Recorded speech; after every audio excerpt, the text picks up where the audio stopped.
Workshop meeting of the school board into session, and what we'll do is we'll go through every item on the workshop agenda, which of course becomes the regular school board meeting agenda.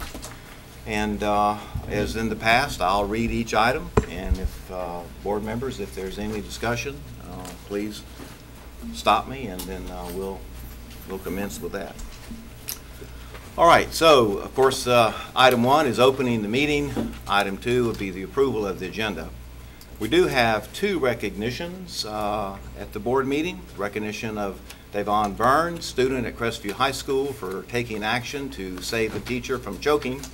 And then 3.2, recognition of the 2017-2018 Kids Tag Art Program winners, presented by Mr. Ben Anderson, Okaloosa County Tax Collector.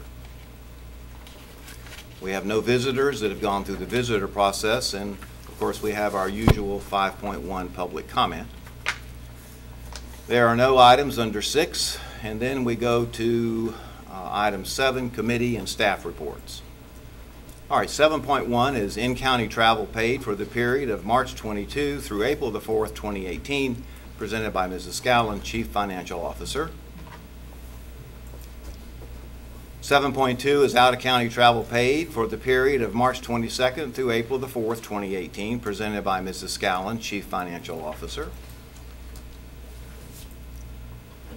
7.3 is quarterly report, short-term facility use contracts and lease agreements under the $5,000 threshold, presented by Mr. Wyndham, Program Director, Purchasing.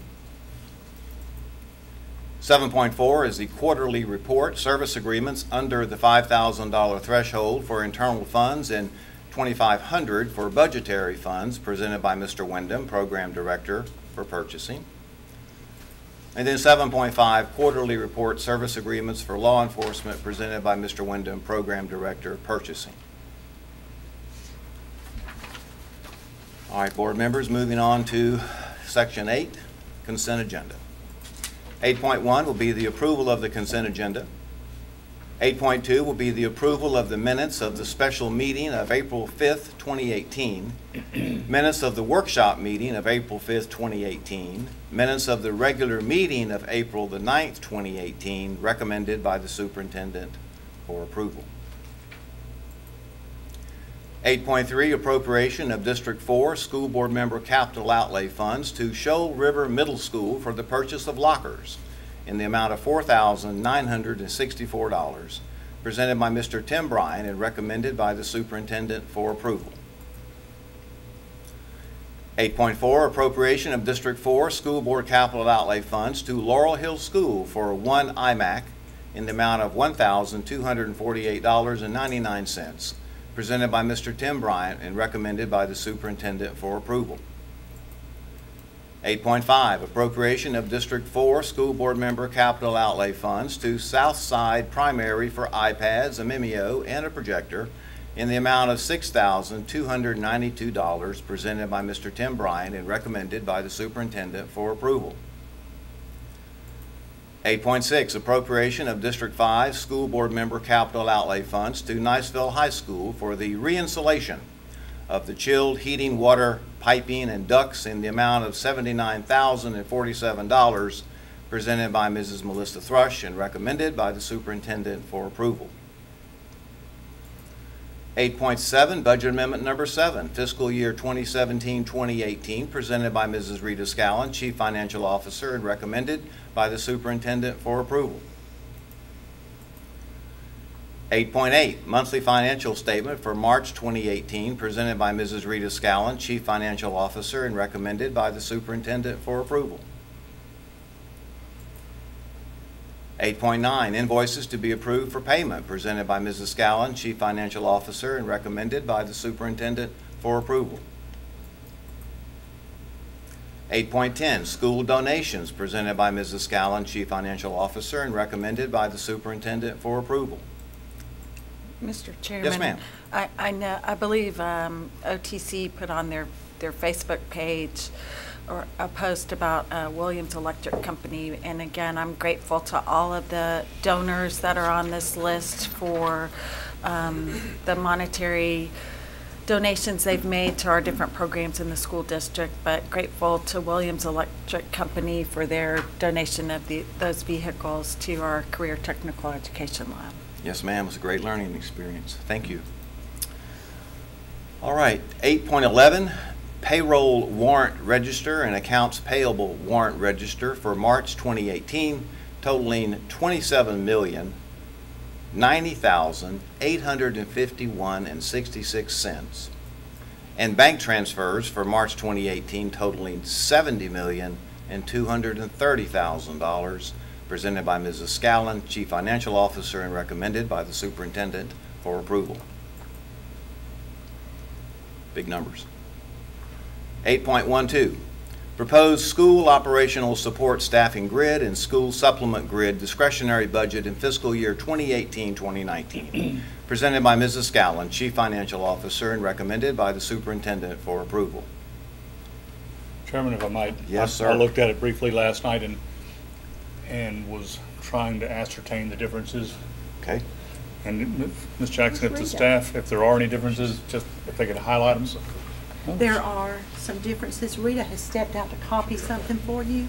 Can we come back to that in Absolutely. just a moment? Yep. I'd like for her to decipher those charts. I know what Good. they mean. I but- need her to decipher them too. Yeah. All right, Mr. Destin. Help me remember. Yep. All right, to come back to it. All right, 8.13, ITB 18-16, remove existing insulation and re-insulation chilled heating, water piping, and ducts at Niceville High School, presented by Mr. Wyndham, Program Director Purchasing, and recommended by the Superintendent for approval. 8.14, renewal of tag-on bid 16-0036, basketball, tennis, play courts, resurfacing, and line striping and repairs, presented by Mr. Vince Wyndham, Program Director Purchasing, and recommended by the Superintendent for approval. 8.15, tag-on bid purchase over $25,000, Playmore Recreational Products and Services, presented by Mr. Vince Wyndham, Program Director Purchasing, and recommended by the Superintendent for approval.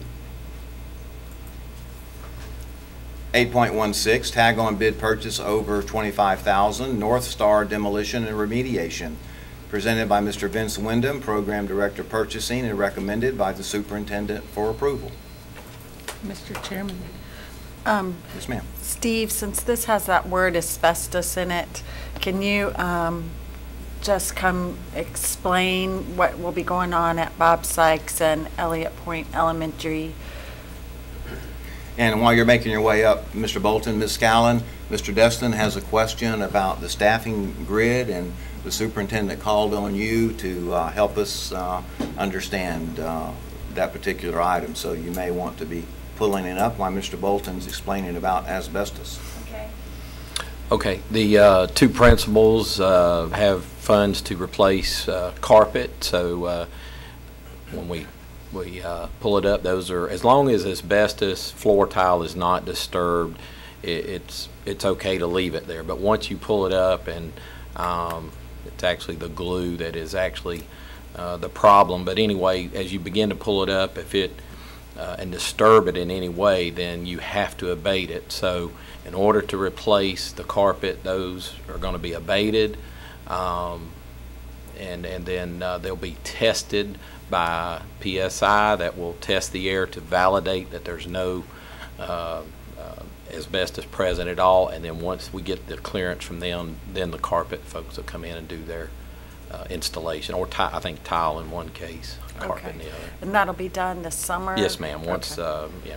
Students won't be present and everything, and they'll do everything to block off all the rooms and whatnot. So. And it may have changed since I was involved with all that, but did they still put a great big tent around Equivalent. that? They seal up everything. Okay. So Right, right. And they bring in their own They recirculate the air system. Yes, sir. Right, and yes, sir. of course, I'm going through all that just so that the public understands that it's a very precautionary, Yes. a very cautious process that we go through to abate these facilities when we do.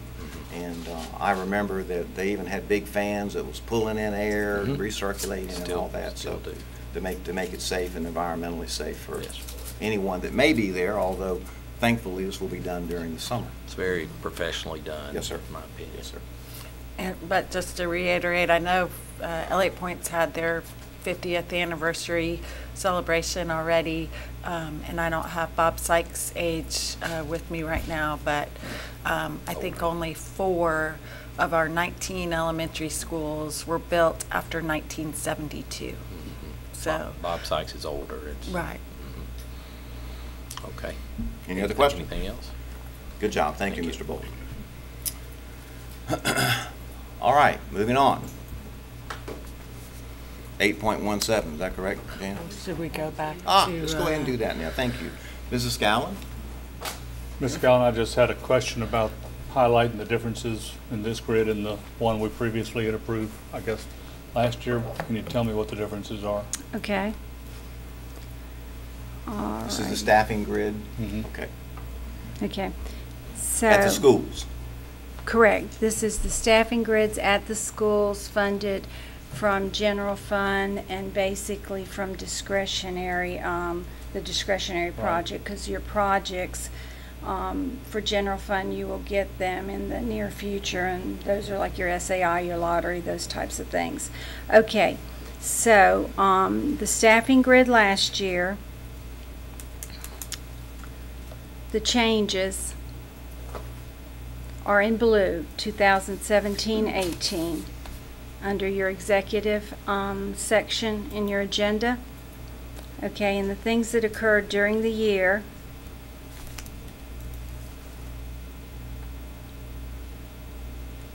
Hold on just a minute. Okay, Richburg, there was an addition during the year of 2 lunchroom monitors, okay, 2.5-hour lunchroom monitors. And these changes occur during the year and from reserve units, because as we approve the budget and have those reserve units, we all know that there will be times that there are things that are needed at schools because of changes in population or changes in circumstances. Okay, and then principal, the next change is at OATC. The principal was funded 40% from the discretionary fund, and the other 60% was from workforce development, because remember they have both of those, which is basically adult. And so in restructuring some of their staff and looking at their percentages, division between workforce and between K-12, these changes occurred. So the principal went from 40% out of general fund K-12 money to 30% out of general fund K-12 money.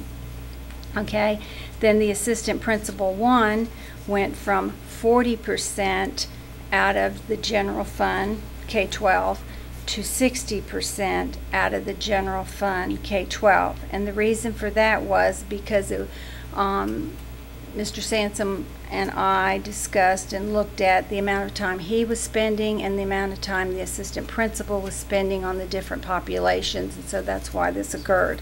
The next one is the school bookkeeper. The school bookkeeper was 40% out of general fund, and there's a staff grid notes, Mr. Destin, in your agenda packet that has this where that lays it out. So you have your school bookkeeper. She went from 40% out of general fund K-12 dollars to 35% K-12 dollars. And then OTC added a TSA dean to be funded out of general fund K-12 money, which had formerly been all out of the adult. And then the last change at OTC for this current year was the guidance counselor 10-month position was deleted, and a guidance counselor 12-month position was added. Okay, and so as you can see, it basically all the dollars. It was just a restructuring of the percentage of the different positions and how they were functioning, so it was more accurate. Okay, and then the last change during the year was Okaloosa STEM Academy.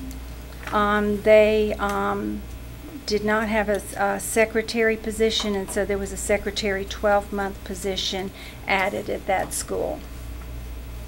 So the total changes that occurred during the 17-18 year to the school staffing grid was a net of $62,480.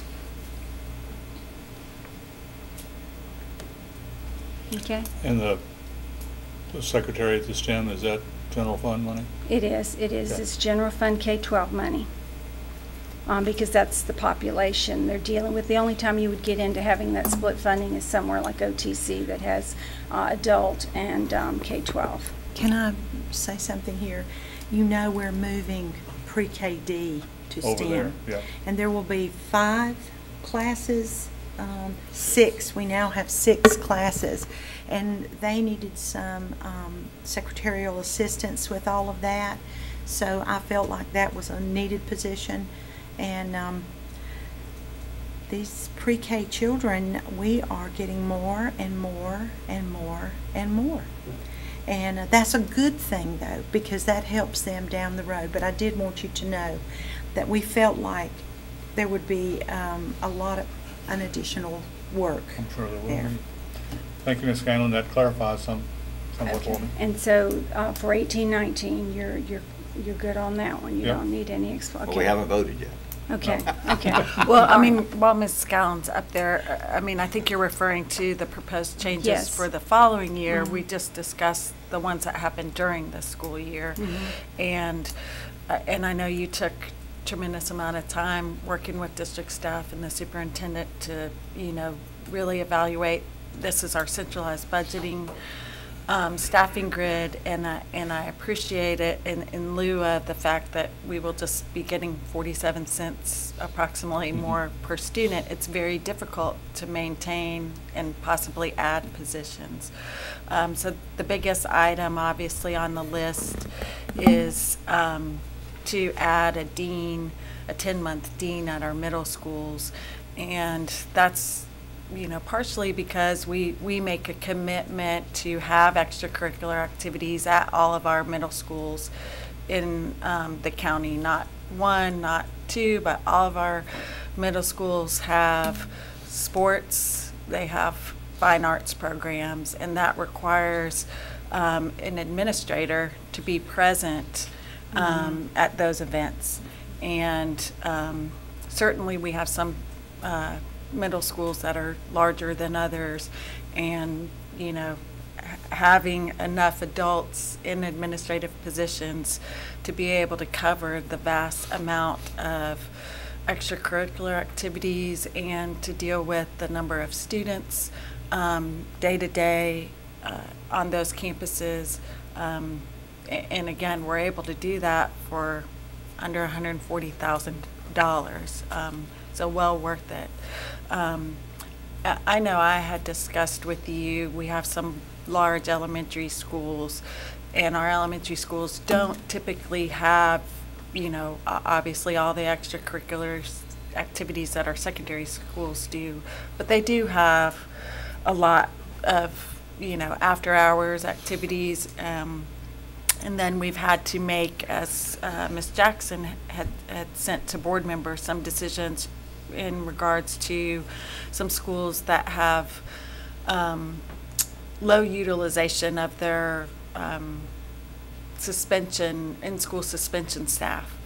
And then again, when you have elementary schools that are pushing 1,000, the cafeteria alone is a concern as far as having adult representation. So I guess I'm not saying I'm dissatisfied with the staffing grid. I guess I wish we had more funds, and we're not talking a lot of funds. I mean, we're adding positions for, under $370,000.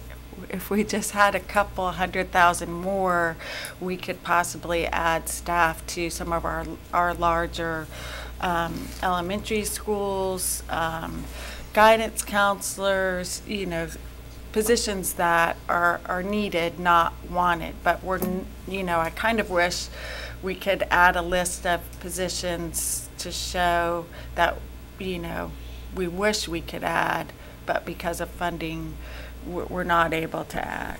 And also, just to point out, the cuts we made in the project for the STP monitors, I forget what that was, Rita, do you recall? It was somewhere around 269,000.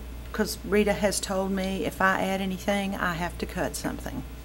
And based on the data we looked at and based on the lack of utilization of some of those positions, I could not justify spending that kind of money for that number of days that someone is working in that position. And yes, they use them for something else. Right, And I mean, I that's- just wanted to clarify that they're not doing something. Right. They're doing something. Mhm. It's just, they're not being utilized, you know, for their intended job description. Right. But again, they'll be sorely missed because course they will. they help out at car rider, bus pickup, cafeterias. Sure they do. You know, throughout the day, more hands on deck is better than fewer. So. And I don't mean to sound like a No. negative Nancy here, but this is just the beginning. With funding the way it is and our critical capital needs, I'm already looking at what we can cut next year at the end of the year to provide the funds we need for the things that we need to do. And you know, we have, as Rita has shared with me, we have put more money in the schools than anyone in the last 22 years. And we did that purposely. However, when there's no money and a 47-cent increase in student FTE, and something has to go. And I don't want to do any of them. I don't want to cut anything. I don't. But Rita has cautioned me and cautioned me and cautioned me that we're at the bottom of the cookie jar, and now, if we want to continue, there will be some very serious decisions that have to be made by this board. And coming in the next 2 years, would you say, Rita? Mm-hmm. Yes, It has to be. So, well, when your funding is flat or negative, less than what you had last year, and your expenses continue to increase, even including mandates from the state of increased contributions to Florida retirement, you have no choice because it has to be from a recurring source of funds, and costs continue to go up, and revenue is not going up commensurate or even reasonable. And I would just add that, you know, I think the cookie jar analogy is a good one, but I would say that, you know, there were no crumbs in that cookie jar. The bottom has been gone. We have been making cuts since I've been a board member. We no longer have media specialists. We have health techs at our schools. We don't have RNs or nurses at most of our schools. We're doing the best we can with what we have, but we've been having to make difficult decisions in the 8 years that I've been on the board. It's just determining you know, what to cut, and certainly, you know, by adding these few positions for the few amount of dollars, we've had to delete some positions to create that few amount of dollars. And again, I think just the discussion about what pot of money this is, just so the community understands, we don't get our $400 million budget and there's an account in the bank. You know, as you alluded to, there's all of these various categorical funds, and they have to be allocated, and it's very restrictive. And while I understand, you know, some of the need for that, it's very difficult to come up with a staffing grid like the staff has done, pulling resources from all those different categorical funds. So I appreciate all the effort that goes into this. And just help me clarify, this is regarding the staffing grid and the cost associated with that on this particular item. the STP monitors, I understand that we're talking about that to show that we have made reductions to pay, but the vote, if you will, on the STP monitors will come at a different time. That's not part of the staffing grid, is that correct? That's correct, because this instructional staffing grid at the schools is what you would be approving. Right. If you approve it. Right. And that does not affect projects. Right. When the projects are brought to you. And that will be the forthcoming budget, right, correct? Right, because remember, we bring them in components, because if we wait to bring it all together, then we wouldn't be able to hire personnel for schools, Right. ahead, and get the best people that we And can. so what we are describing when we talk about the STP monitors is a plan that we have. That's But correct. it's not one that has been voted on. That's at this time correct. as part of the budget. And also, remember last year, we cut approximately 7.6 6.7. million That's right. out of our budget. And those years are quickly coming upon us. And as far as making these decisions, I understand that you can't spend more than you have. And I know that we have to consider and balance what is more important to a school or this district than just what somebody may want. We all love our employees. Don't get me wrong, I do too. And some of the people that I highly respect are in these positions. But I had to come up with a plan to figure out how we could take care of some of the other problems. And Rita, is it noted on that that we are including a assistant principal at Silver Sands? Yes. Yes, there's the proposed changes to the staffing grid for 18-19. It lays out each one of the That was an proposed. absolute have to. I know you all read the SRO reports. I read every one of them and call Gary quite frequently. I don't know if he's in here or not. That one person cannot He's here. handle that. One person cannot handle what John is trying to handle. And I don't know another way to give him the assistance he needs. And it needs to be somebody in an authoritative position that can make decisions when John is not there. Because he has, or even when he is there, I look at those SRO reports, I'm trying to predict based on those. I would say John's probably out of his office 50% of the day dealing with code greens in this room or that room or that room. So I made that decision to bring to you because I honestly feel that it's needed there. All right. Thank you, Superintendent. And I guess trying to anticipate the phone calls regarding a reduction in STP monitors. Mr. Chambers, would you come forward maybe and explain the personnel process for how that will occur as we've tipped our hand? Yes, sir. If the 7 STP reductions are voted upon, we have a plan in place. We've looked at all of the STP monitors. We've looked at their seniority. We know who they are. We know who the schools are that are affected. And once, or if it is voted on where we do reduce them, we would then enact that process and put it into place. So I used to refer to that as bump and roll. Yes, sir. Yes. And so then we're talking about the people that are currently at some schools through loss of position or because of position availability, depending upon, as I remember, length of continuous service in the bargaining unit. Some people may move around. Absolutely, and always try to take care to, if we have to move somebody, also look at the region in which they might live. Okay. And yes, ma'am. Go And ahead. also, some of these positions will be absorbed in other aid positions.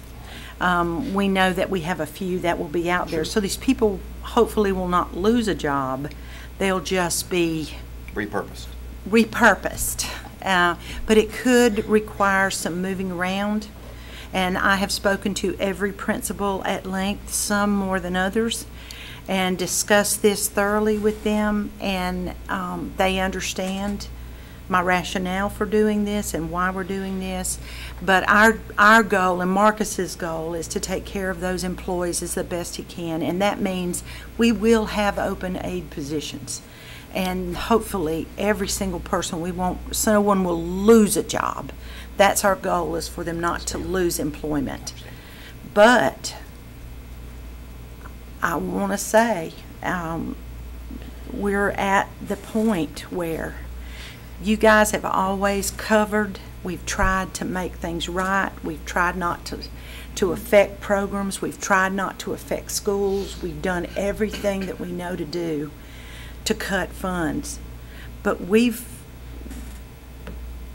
it's going to be more. Unless we are funded properly by the state of Florida and our legislature, it's going to be more, because Rita can't compete with the rising cost of insurance, just the 3% cost of living increase in everything that you do. When you're getting, I think the sum total of our increase, Rita, did you tell me $318,000? $318,000. Think about how much we spend on fuel and the cost of increase of just fuel. And insurance. And insurance. I mean, y'all have done a beautiful job of agreeing to shift money here and move money there and do whatever we could do not to affect the classroom, not to affect schools. But we're coming down to where some hard decisions are going to have to be made. And the only thing you can do, as Rita always says to me, when you're in this position, you either reduce personnel or services. And usually if you reduce services, that's personnel. So I just want to be clear and open. I think we're going to be able to hold it together this year, but not without sacrifice. And just one quick follow-up, Superintendent, and I appreciate that remark. If I remember correctly now, anticipating phone calls, this bump and roll will only be within that particular job description. Mm-hmm. All right? It will not affect other positions. No. It will only be, and that's contractual language, if I remember correctly. Correct. All right, so maybe that'll help some of that concern that I'm sensing. I haven't heard yet. Oh, you will. I don't know. All right, any other comments about that, board members? All right, so let's go ahead and get back to item, I believe, Jan, we're on 8.17, is that correct? That's correct. Thank you, ma'am. All right, 8.17, tag on bid purchase RFQ 18-968-525, bleacher repair and motorization, presented by Mr. Vince Wyndham, Program Director Purchasing, and recommended by the Superintendent for approval. 8.18, exempted purchase over $25,000, Edgenuity, presented by Mr. Vince Wyndham, Program Director Purchasing, and recommended by the Superintendent for approval.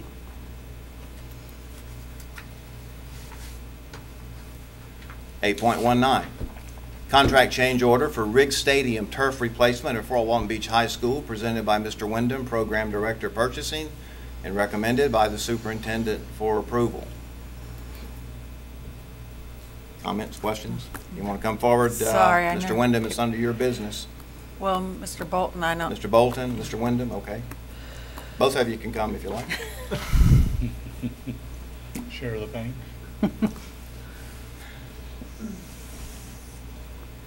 Ms. Thrush? I'm sorry, and I know you've taken time to talk to each of us, and I know, at least I can speak for myself in regards to this issue, but because we did, discuss this turf replacement in depth, and to see a change order obviously is very disappointing. Can you kind of explain the vendor's reasoning, if you will, for not recognizing this issue prior to their bid? Okay, it was the first exclusion on his proposal that it did not include because the carpet was still in place. This was underneath the carpet. Once the carpet was removed, the turf, they addressed the drain. They checked out everything. The drainage was, for the most part, good. They had one area of concern which was covered in the amount they had for general maintenance, but this specific repair deals with the planarity of the field, which is ensuring that it's level, there's no divots in it, it's a level surface so that the new turf can be applied and installed and it will function as it is supposed to be. And with that, the only way you're going to have a warranty with this turf is if the 100 tons of finished stone gets applied to establish that planarity so that the field will be level. And I mean, I guess I can understand from some point not knowing until you completely take off the carpet, as you stated, to know how many tons you might need. But then, I mean, we did get a longer than usual life out of the existing turf. Correct. And so not to know that you were probably going to have to add some stones to make things level, you know, again, it is what it is, but it's still frustrating because they did pull back the turf, you know, to make their bid, correct? They looked at several Just areas across spots. the field. Yeah, but not just spots. Right. This would be similar to, say, a roofing contractor who pulls up all the shingles and then discovers rotted wood and would Right. have to replace the deck before he applies shingles or go into a new metal roof. Or a flooring contractor that pulls back carpet. Oh, there's asbestos. We didn't know it was there. And so it is similar to that, and they have to level that the field in order to install the new turf. Okay, and then we're still on schedule? I mean, it's going to be tight getting it ready for before graduation with cooperation from the weather, which we have no control over. It has a chance to be done before graduation. And I know that you guys have taken some particular lengths to try to hopefully determine that we won't have any more change orders. Would you talk about that just for a minute? Yes, sir. We called Ms. Callan, Mr. Kutsaratis, myself, and Mr. McInnes, ensuring we addressed everything afterwards as well. We called the contractor to go through. Ms. Callan went down every other exclusion. You had a meeting? Had a meeting. Was that at the field, or? Teleconference at Okay. Mr. McInnes's office. Okay. With the contractor and went down all the other exclusions. Good. Like I said, the first one was addressed with what the change order is. All the rest of them were addressed, and as much as he could guarantee, with the exception of like an act of God or some other unforeseen event, he relatively gave us a commitment that Clean bill of health. we've addressed everything, but couldn't 100% guarantee it. Their words. And I think in some ways, we have certainly benefited when we had a guaranteed maximum price on other kinds of projects. Yes, sir. And because this one was a little bit different, we didn't have that in place. Correct. Because we couldn't. So that's kind of where we are. Yes. Any other questions, Ms. Thrush or Mr. Destin, about that? Oh, well, we're all disappointed whenever the price goes up. Oh, yeah. What is it, 3%? Or in that neighborhood somewhere? And with the money that Mr. Riggs has promised is covered, you know, we would like that it did not happen, but your analogy about a roof is right on point. I've fixed a lot of roofs, and you pull the shingles off, and there's rotten wood underneath, and it costs more. You know, that's just part of it. Yes, sir. Anything else, folks? Thanks, fellas. Appreciate it. All right. So moving on to 8.20, agreement between the School Board of Okaloosa County and Clemens, Rutherford and Associates Incorporated for the Educational Plant Survey and Fish Inventory Validation presented by Mr. Steve Bolton, Director of Facilities and Planning and Maintenance, and recommended by the Superintendent for approval. And I hate to Yes, ma'am. have you come back up, Steve, but again, fish planning, I know we're not having a fish fry. This is our requirement to do an inventory of our facility plants, our buildings, Correct. our infrastructures. And, I've repeatedly stated how old our buildings are, and again, we've made renovations or additions to some very old buildings, so the square footage calculations are very important. Yes.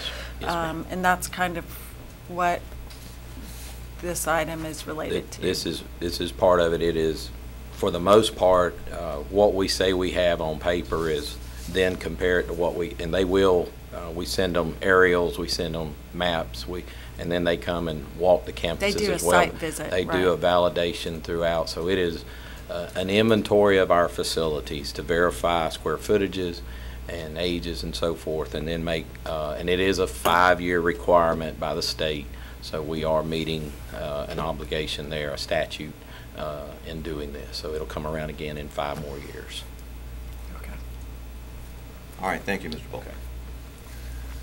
All right, moving on. 8.21, School Volunteer List presented by Mr. Henry Kelly, Program Director, Community Affairs, and recommended by the Superintendent for approval.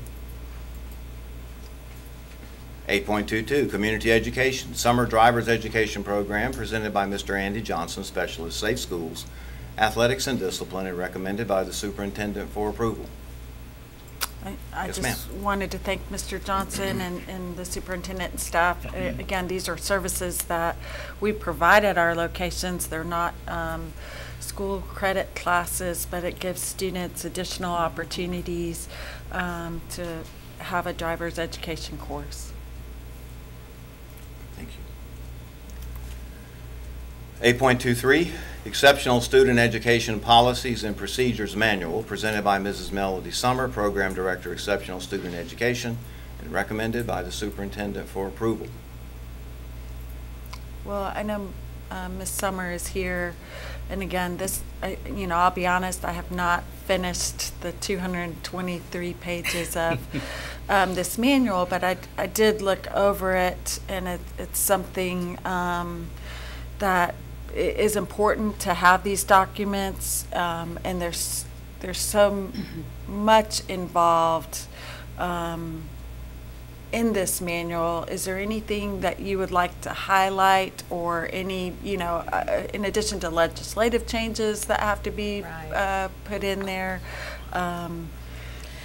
Most of this manual, as you mentioned, there are assurances from the state that we are following all of the federal and state guidelines. So that's a big part of it, are the assurances. One of the biggest changes, I guess, that they made this year is they're moving to a 3-year approval process instead of a annual approval process. So this manual will be good through the 1920 school year. So beyond that, the manual just covers all of the eligibility requirements for the 13 eligibilities in the state of Florida, the McKay scholarship procedures, all of the rights that are afforded to parents through their procedural safeguards. So it's just all of those, very comprehensive, and just all of those policies and procedures. And is this manual available under our documents page? Yes, ma'am. On our website? So Yes, it will be. if people go at the bottom of the web page, there's a documents heading, and then they can go in and look at these special Right, programs. they can search for any of those areas that they're looking for, because it's large. Right. Yeah. Thank you. Thank you, Ms. Summer, and board members. I know you've seen that Mr. McInnes is on the approval tree for this particular item, and with all the issues associated with IEPs and handicapped students and so forth, that he also has approved this, as we are likely to do Monday night. All right. 8.24. Cooperative agreement between the Florida Diagnostic Learning Resource System, also known as Fiddlers, FDOE discretionary project and Escambia, Santa Rosa, and Okaloosa counties, submitted by Ms. Melody Summer, Program Director, Exceptional Student Education, and recommended by the superintendent for approval.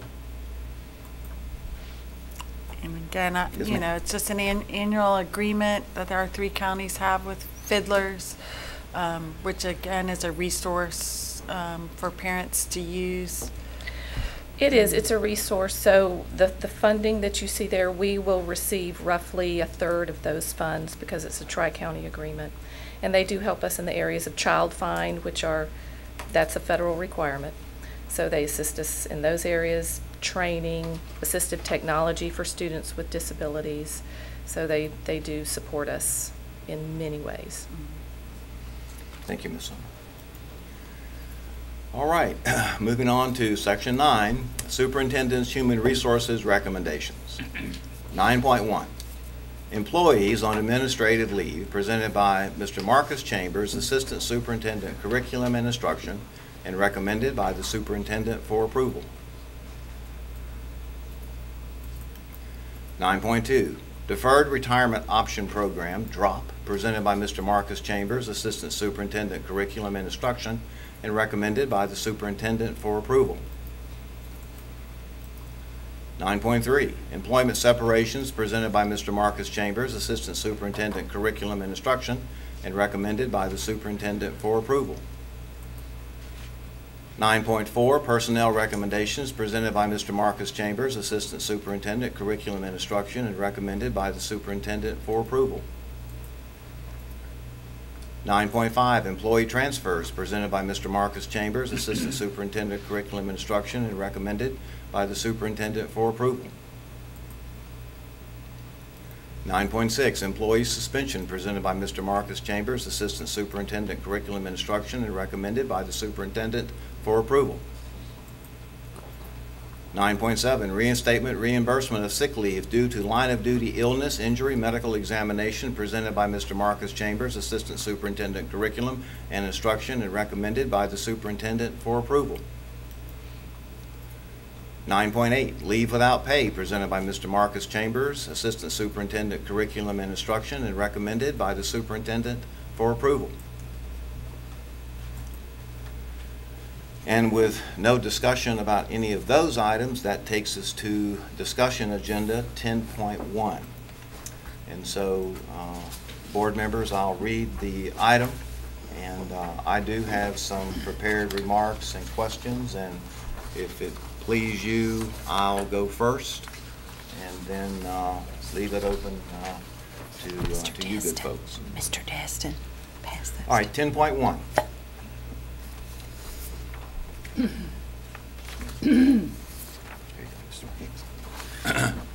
Resolution number 18-01, calling for a 1/2 cent per dollar sales surtax for a period of 10 years, subject to approval in a referendum on the November 2018 general election ballot, presented by Mrs. Mary Beth Jackson, Superintendent.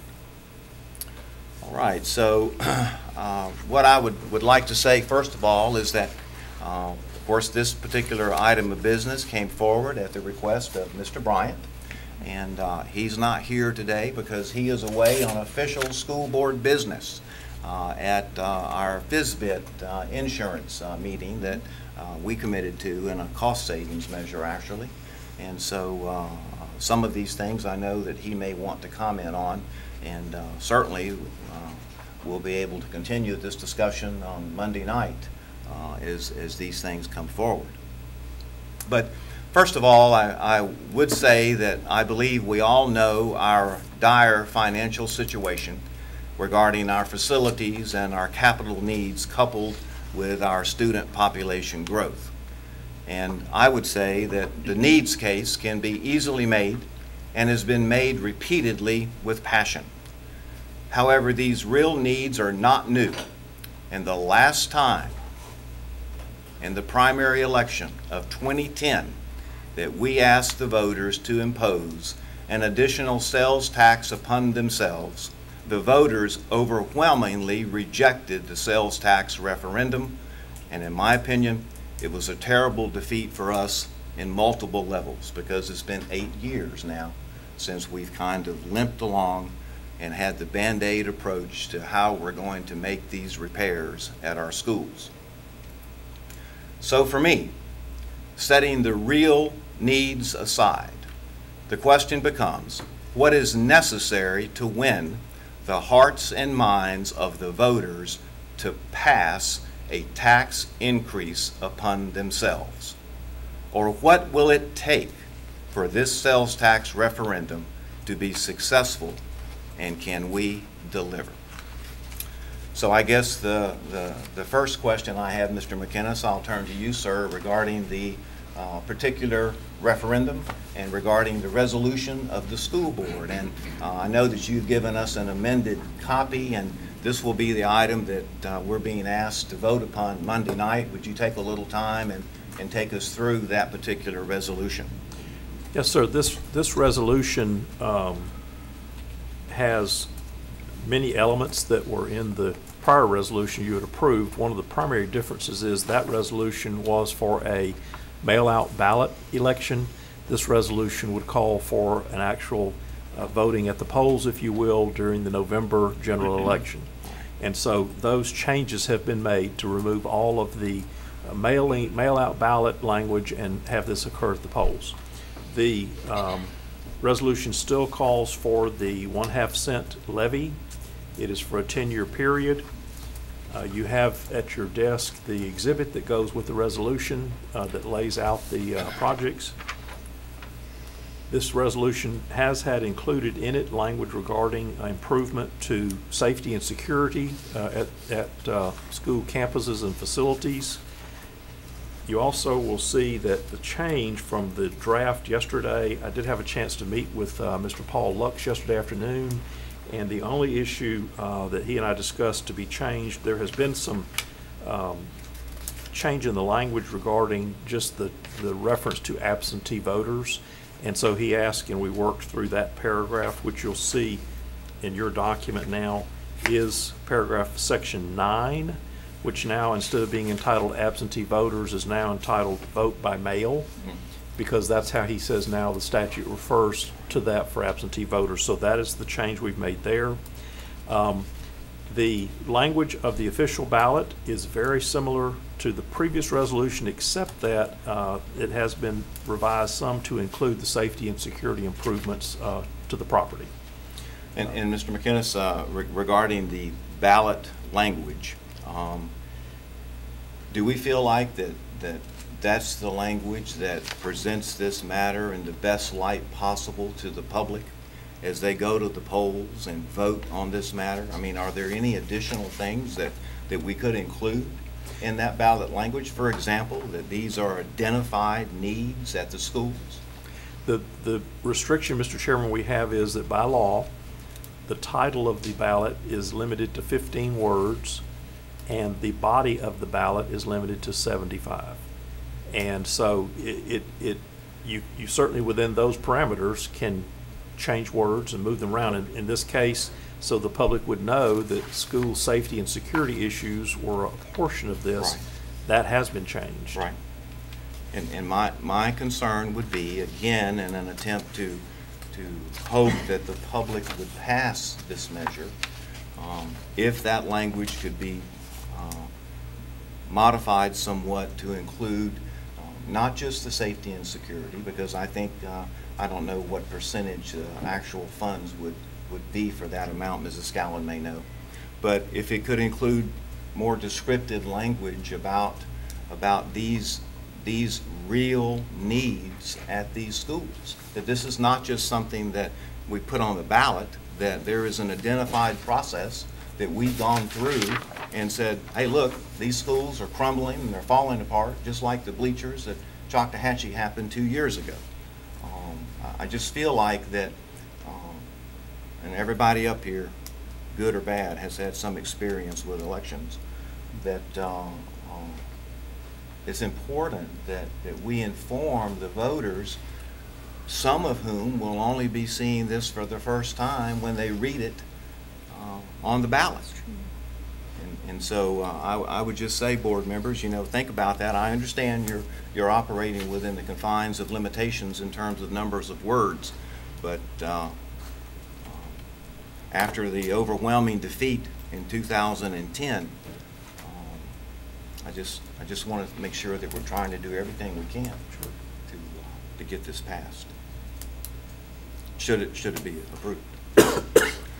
All right. Any comments about that, Ms. Thrush? It looks like you. Well, I have comments about your comments. Okay, I'm okay. excited in that, I think we are all, as you stated, in agreement that, the case is made. It's the difficulty is, as you've eloquently stated, is convincing everyone else. And I've learned through this process that it's not a willful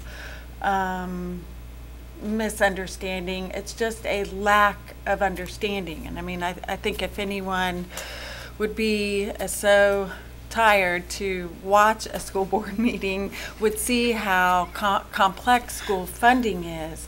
But on a daily basis, and I'm not kidding, just yesterday I had to explain to somebody that school districts in the state of Florida follow county boundaries. Well, that's not normal in the United States. We're one of 5 states out of 50 where the school district boundaries are the county boundaries, which I believe is a great thing, and it's the most equitable thing to treat every child, regardless of where they live, the same. It's just sad that we are so poorly funded per each of those students, despite the fact that we have the 3rd largest student enrollment in the country. So I think it's vital that each board member and us collectively as a board, if we are to proceed with this resolution and approve it on Monday, that we are going to have to make a concerted effort, and I would propose a standardized effort using a PowerPoint presentation that is standardized so that district staff, that school board members, and that we start small, that we go to Rotary meetings, we go to Kiwanis meetings, we go to American Businesswomen's Association meetings, we go to PTO meetings, SAC meetings, you name it, Sunday school groups, I don't care who it is. And that's how we are going to, as you stated, change people's minds, because I really think it's just an unawareness. Or there are a lot of myths. For example, again, just about impact fees and the cards that our civilians and military members fill out and take time to do so we can receive that funding source. It's a very, very small part of our $400 million budget, and to explain that in a way. We also have an older population in Okaloosa County that is eligible for multiple homestead exemptions. And I think that is a critical mass of people we need to focus our attention on, because they do vote. And we need to explain to them that while they might not no longer have students in the school district, schools create a community. And without schools, you don't have a community. Especially physicians will move to an area that has newer schools. Businesses will locate in an area where they know that they have a resource for not just employment, but for their employees. So I think it's getting people to see beyond their immediate needs and seeing that without doing something for our schools, our community as a whole will suffer. And I agree, I would like to change ballot language. Well, not just the ballot language, some parts of the resolution, but I agree. To reflect the needs. To reflect those needs. And so I have pulled up St. John's resolution, and after the workshop, I can have it copied and sent to people. But they do in their section 2, under their findings, have a couple of statements that we could add. And then one of those findings is their student growth. Now, St. John's has had more student growth than we have, but they list the number of students, they list the percentage increase. In another section, they list the substantial reductions in recent capital expenditures and costs, how costs associated with new construction have increased. Other school districts in their resolution mentioned the reduction from the millage from 2.0 mils to 1.5 mils, and those are all part of their findings. Mm-hmm. So I do think that there is the ability for us to add to our section 2 findings, and I would recommend that we do that. And I understand the constraints with the actual ballot. And again, I think we've got to get more people in that voting booth to read that ballot, and that's really going to be our battle. But I think there are rooms for improvement in some of the language there. Again, we mentioned renovation, construction, and equipping of facilities, but if there's a way to,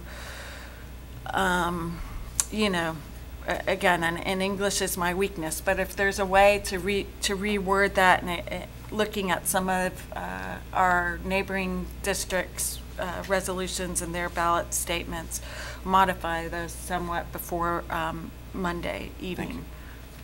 Thank you, Ms. Thrush. And you may have some further comments about my remarks here shortly. Okay.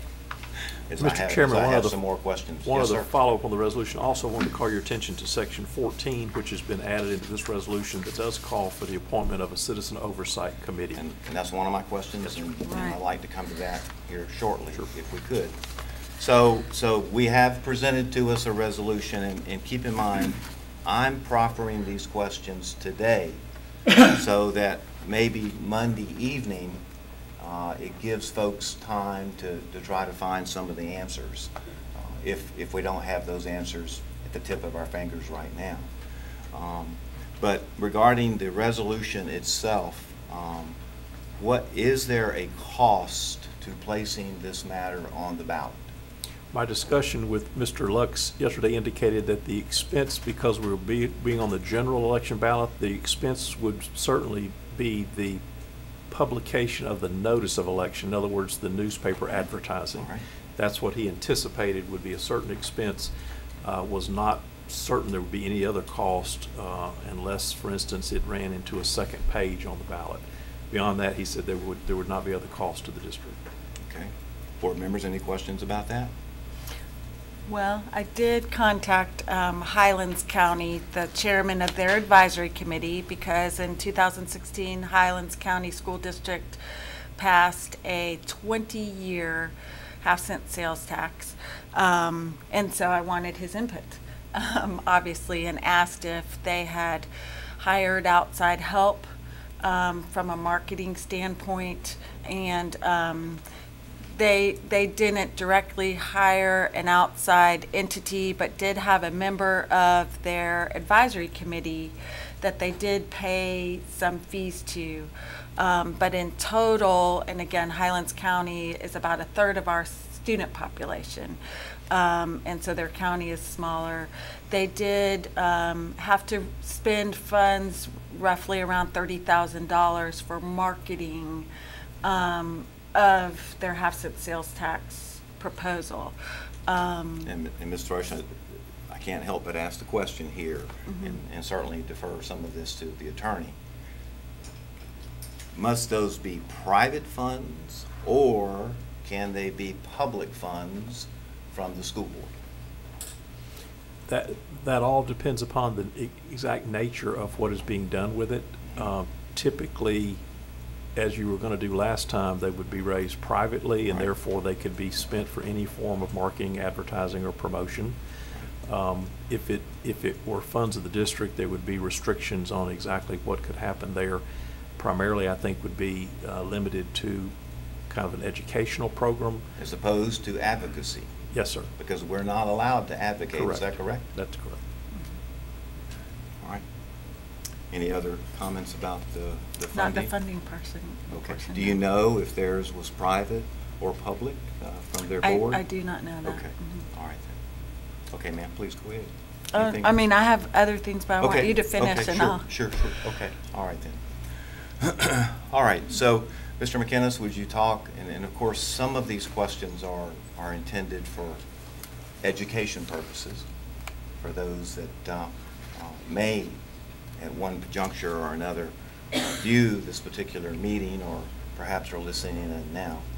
Can you describe for us how these funds can be used and how these funds cannot be used in terms of the funds generated by this particular sales tax, should it be approved by the voters? And I would ask if you would allow Ms. Scallon to join in the answer to that question, but these funds must be committed to capital expenditure projects. As your resolution says, these funds may not be used for general operating dollars. And from a standpoint of capital expenditures, that is not just bricks and mortar. Capital can cover such things as school buses. It covers other type of improvements and equipment at facilities. And so that's what it would be limited to, though, is capital project expenditures. Okay. That might include fencing, that might include gates, it might include other forms of security measures. Anything else you can think of? It includes technology. Technology equipment is considered in the capital arena. Computers, software, any fingerprint devices, anything else that we can think of? Okay. Same rules would apply as our capital outlay funds are bound by now. It would be the same thing for the sales tax. So equipment, software that is district-wide benefit, hardening of schools, fences, you know, if you were doing metal detectors, you know, locks, those kinds of things. Okay. All right. Any questions about that, board members? And I would just add that, you know, multiple districts created fact sheets that, you know, answered some of these questions that are coming up. And in particular to the one you just asked, you know, they listed, there's two major categories, as Ms. Scallon just explained, operating and capital, and any funds received from this half-cent sales tax could not go towards salaries or benefits for anyone, not for textbooks or instructional materials, not for utility bills, not for support staff or supplies, but, you know, as Ms. Scallon stated, new construction, renovation, maintenance, equipment, technology, school buses, and safety and security. So I again, I agree that that will be a very important part, and possibly could be, again, another finding in the resolution, that these are our biggest needs: maintenance, equipment, technology, school buses, safety and security. All right. And while we're on this topic, Mrs. Thrush, I know that you have spoken in the past regarding the real needs of this school district, and I think you may have had an inquiry from the media about that particular matter. Could you take just a couple of minutes and talk a little bit about some of the research that you've done and the spreadsheets that I guess you've produced and the sources of that data and where Right. that came from? Well, I need to get with the program or become a teenager, I think, and edit my former campaign webpage and just start posting all this material on there. But Mr. McLaughlin with the Northwest Florida Daily News did contact me yesterday, and obviously I did not have time to reply prior to the article being printed last night. But I did respond with Excel spreadsheets that are available from either the Department of Education site for Florida and or from the Department of Revenue site and or from the state's Department of Economic and Demographic Research. And again, we alluded earlier in the agenda to our fish report, and that's where I obtained the age of facilities spreadsheet that I sent to Mr. McLaughlin, and have provided those to him, and certainly I provided to Ms. Crawford, who's forwarded it on to other school board members. In addition to that, well, let me just go back to the spreadsheet, and I'll just kind of read what I stated to Mr. McLaughlin regarding the age of facilities. I did create a column that would show the total percentage of square footage that's over 41 years old, and as I've stated previously, we are tied with Gulf County. Out of 67 counties, Gulf County and Okaloosa County have 64% of their total square footage is over 41 years old. And I explained that that's square footage, that clearly we have over 84% of our buildings are over 40 years old. But for example, parts of Edge Elementary were built in 1937. But over the years, over the 80 years that we have been in that building, we have made renovations to that building. And so there are parts of that building or square footage in that building that are newer. I also shared with him that are, in comparison, Walton County only has 23% of their square footage over 41 years old.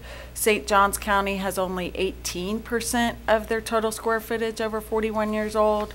And Sarasota County has only 12.5% of their total square footage over 41 years old. And I mentioned those last two counties because we're often compared to those last two counties as far as academic ratings. We're number 2 in the state, and those 3 school districts are the only 3 out of 67 school districts that have received an A under the new grading system for the last 2 years.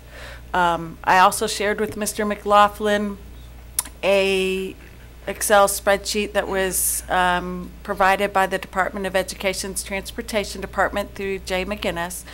And again, I added a column to it to show how many buses and the percentage of each district's total bus fleet are over 20 years old. And again, Okaloosa County and Gulf County are at the top of that list, and we are have the oldest bus fleets in the state of Florida, with 30% of Okaloosa County School District's buses being over 20 years old. And that's based off of 2016 information. I know we've recently purchased a few buses, but I have no qualms that we still rank at the top of the oldest bus fleet list. I also shared with him by providing a Department of Revenue page that details the local discretionary sales surtaxes of each county in the state of Florida. Okaloosa County is one of 6 out of 67 counties without any type or any form of discretionary sales surtax or a local option sales tax. But 5 of those 6, except for Okaloosa County, have impact fees. So impact fees are fees that support schools and or their county's infrastructure.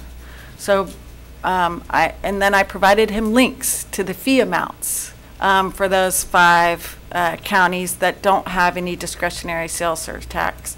And 2 of those counties, Lee County and Martin County, are currently this year proposing a 1/2-cent sales tax for their schools.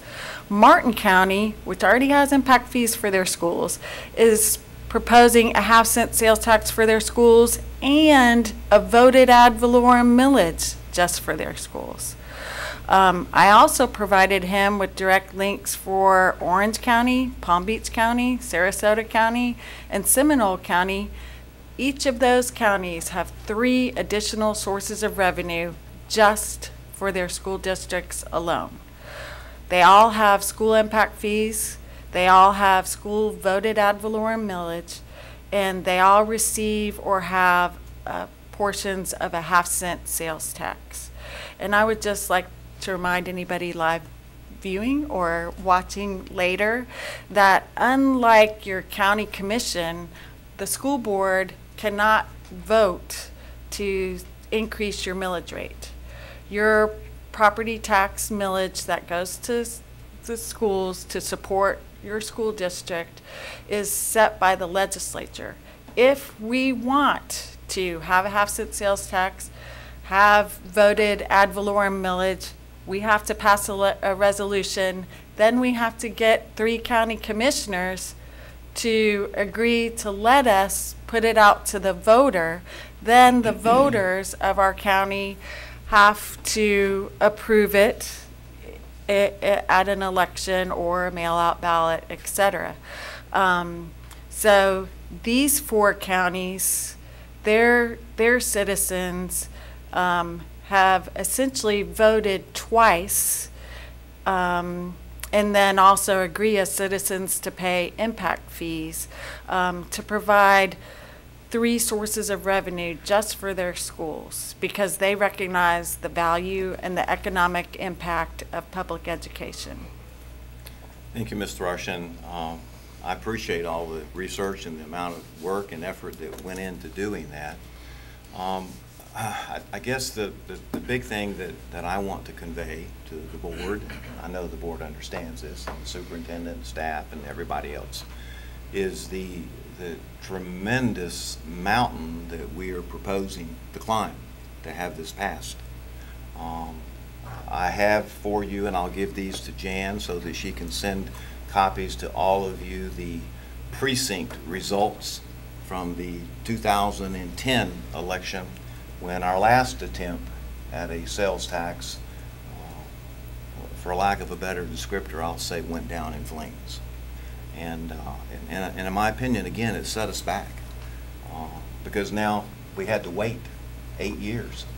And in the meantime, that causes me some concern about what will happen when we have to wait 8 more years if this doesn't pass, if it gets approved. So those are all concerns that I have. And then in looking at your data, I think I saw on there, but you would have to verify, you're the data expert, that out of the 67 counties in Florida, only 19 have a discretionary surtax for schools. Is that correct? Well, that's correct in that 19 out of 67 have a separate half-cent sales tax just for schools, like we're proposing. That's right. But that doesn't mean that other counties are not receiving, or other school districts are not receiving a half-cent or a quarter-cent of their county's penny sales tax. So that's kind of misleading. There are 19 out of 67 counties, and then I just mentioned at least 2, I believe Alachua is a third. There are several more counties that are proposing half-cent sales tax or a portion of a combined penny sales tax just this year. I just want to clarify that the 19 that show up in that state spreadsheet that you're referring to, that is a separate half-cent sales tax just like we're proposing. But other school districts, and I think I just mentioned 2 of them. So for example, 3 of them, Palm Beach, Sarasota, and Seminole, all 3 of those counties have a penny sales tax, and Palm Beach receives a 50% portion of that penny sales tax for their school district, and Sarasota and Seminole counties receive a quarter portion of their penny sales tax just for their schools. And again, that's in addition to two Impact other fees. sources of revenue that they have. And So I- that's and I kind of only- misleading. And I only cite that, though, Mhm. to further indicate, other than just the precinct ballots that I will share with the board, the obstacle in attempting to have something like this passed, and that only 19 of 67 counties in Florida have this particular sales tax. They have other sources of revenue, but this is what we're talking about here. But they've essentially decided to combine a half-cent sales tax with their county in some cases. And I mean, the way I look at it is, I mean, it's not quite a third, but 19 out of 67, these are much poorer communities than our community is. We have an average median income in Okaloosa County that is greater than many of those counties, of those 19 counties. In addition to that, there's counties in Northwest Florida. I mean, our neighboring counties, Escambia and Santa Rosa County, have had a separate, they're two of those 19 school districts for 30 years, 1998, and they voted 3 times to renew it till 2028. And our neighboring county, Walton County, is eligible for a small county sales surtax without any need for a vote. So if you shop in Walton County, you're paying a penny more. And their county commissioner can decide, and I think I've looked at their budget, where they have appropriated some funds towards their school district at times. We don't have that option in Okaloosa County. Right.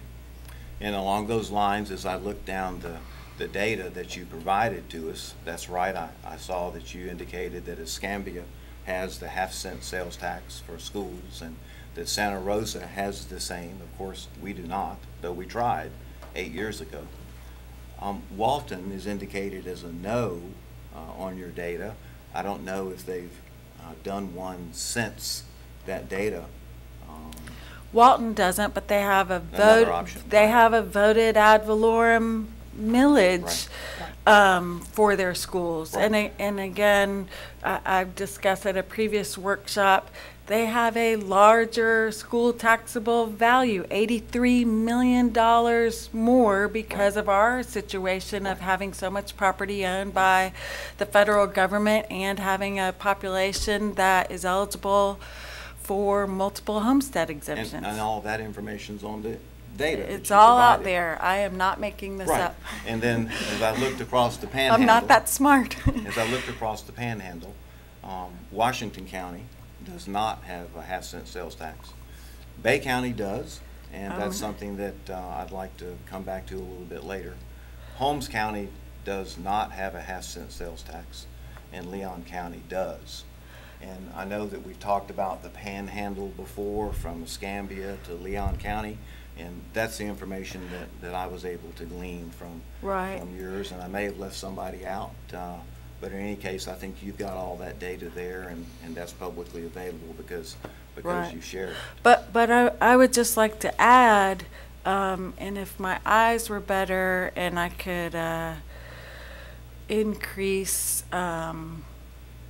I created a map that shows that you're correct. Some of those other counties don't have a half-cent sales tax for schools, but they do have a small county, 1 penny discretionary sales surtax. So Holmes, Washington, Gadsden, those Jackson, Calhoun, Liberty, Gulf, and Franklin, all in the Northwest Panhandle, all have a 1 penny small county discretionary sales surtax. We're not eligible for that because we're not small enough. So when you shop in any of those counties, you're paying 7 cents versus 6 cents. And you're correct, it doesn't go directly towards their schools. But school districts and our community benefits. Every day, I see kids walking in the middle of the road going to school. because we don't have sidewalks on major infrastructure through byways that we require our students to walk to school on. It's a safety hazard. It's an injustice. So those counties that are eligible for that small county sales surtax, they indirectly benefit their school district. In addition, Gulf County, Franklin County, Wakulla County, and Walton County, as I stated, have voted school ad valorem millage. And you're correct, in Bay, some school districts have determined to implement a half-cent sales tax and then make a reduction in their millage rates, or you know, kind of a give and take, if you will. I would not recommend that, and I would not support that because of the dire situation that we're in. And again, if we look at the school taxable value of other counties and what we're eligible to tax here in Okaloosa County, St. Johns County, $7 billion, billion with a B, more in school taxable value.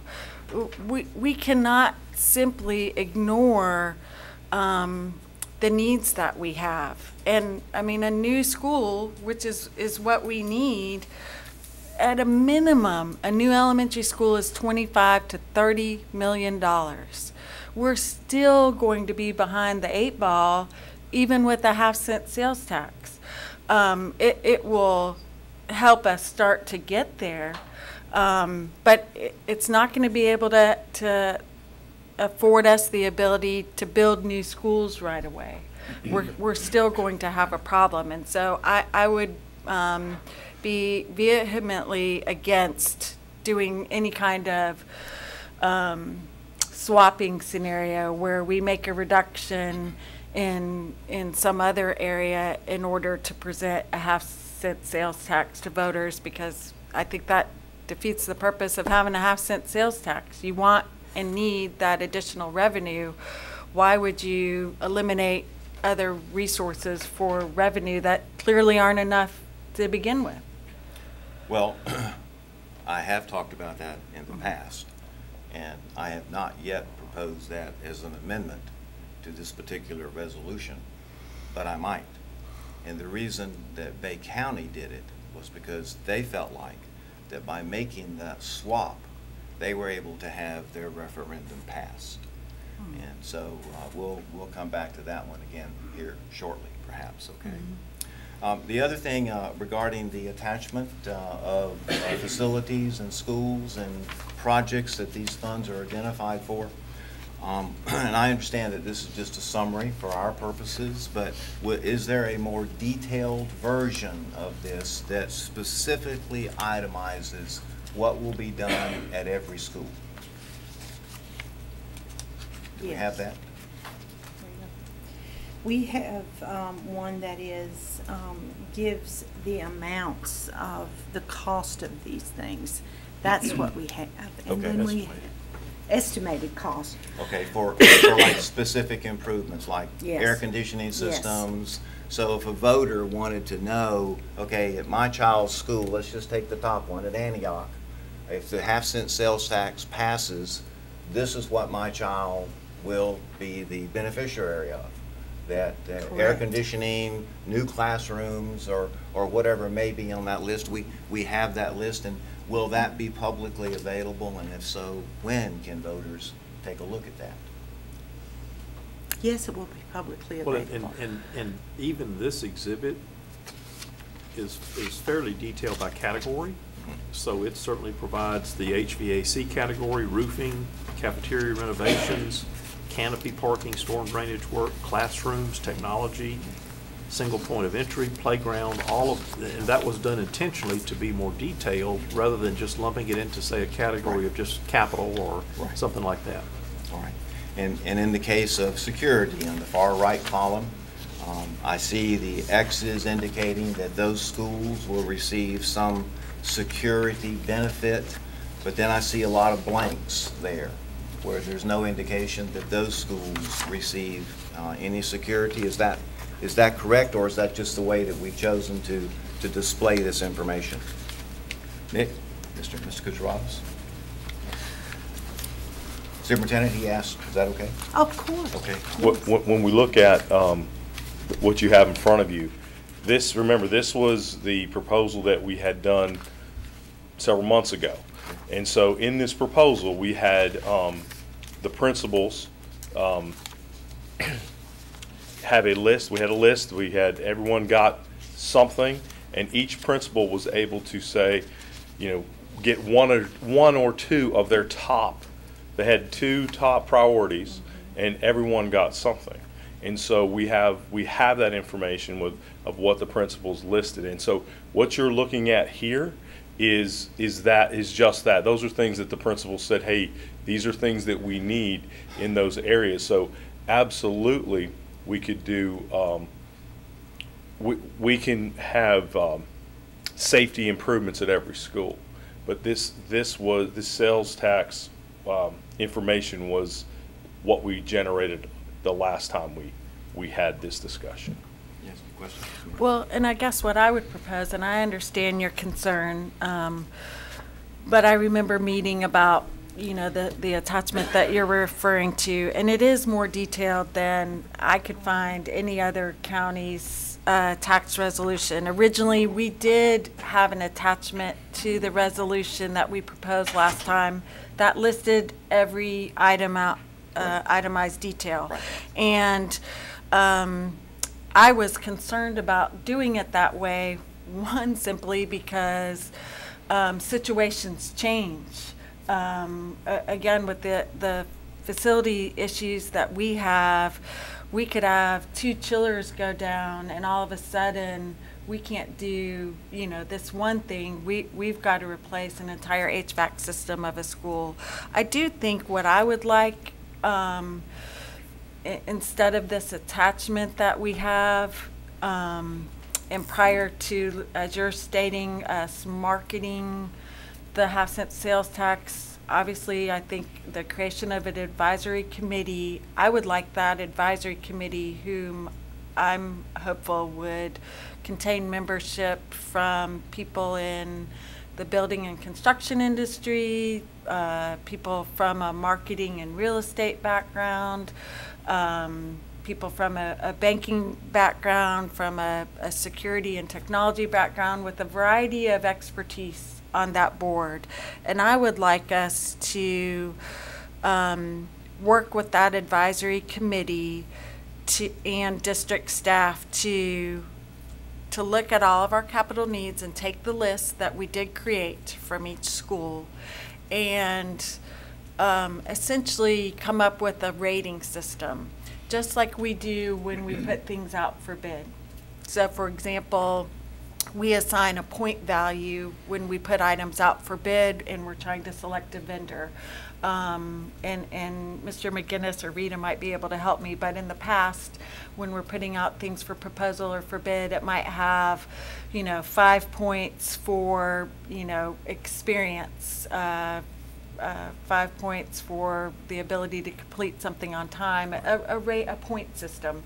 And I would like us to do that with our capital projects, because as we've stated, we have more projects than we're going to have money, Right. even with this half-cent sales tax. So we're going to have to determine which projects earn the most points. In other words, if I have a leaking roof at my home, I also don't have a working sprinkler system, and my kitchen appliances are gone, I know I rank those. Well, the first thing that's important is my roof. The second thing is my appliance, and the third thing is my sprinkler system. We need to do that with our capital projects and rank them and assign them points. Does it affect security? Does it affect the ability to instruct and work that way? Because I agree, this list can get subjective.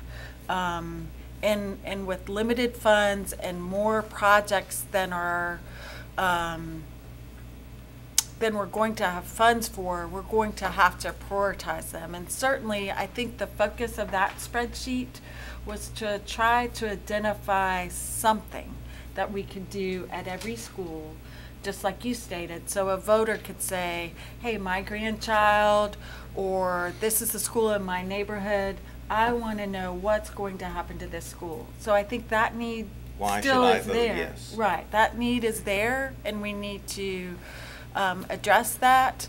But with more needs than money available to correct all the needs, I would feel better if we had a method or a process for prioritizing and ranking those needs. And I think the community will expect that, and an advisory committee would expect that. Yes, ma'am. Mr. Chairman, I Yes, would sir. like to just add Yes, sir. that our district staff is working very closely with the sheriff's staff, and we are identifying the security needs at every school. We are compiling that list. That list is not complete yet, but we are working there. We don't even have that complete, but when we do, we'll have a list of what our priorities and for safety at all the schools. And just doing what you said, Mrs. Thrush, is prioritizing what's most important as far as these security needs. So we're working on that. All right. And so that's not reflected in that I spreadsheet. understand, and I appreciate that answer. And I guess the handicap, if you will, that we're operating under is that we're in a rush mode to Correct. try to get all this done, and we just don't have it all done yet. And so there'll be information forthcoming. And so, but if I look here on this chart, and I look at, let's say, Bob Sykes Elementary School, the fact that there's no mark there for single point entry or fencing, that does not mean that they will not have some kind of security enhancement.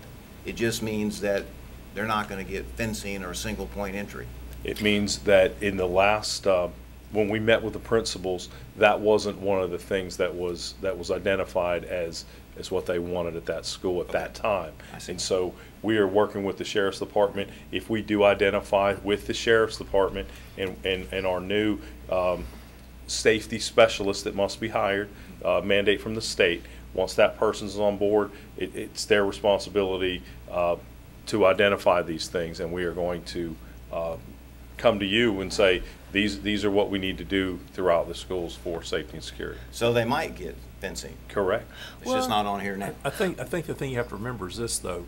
This chart was not put together as a wish list.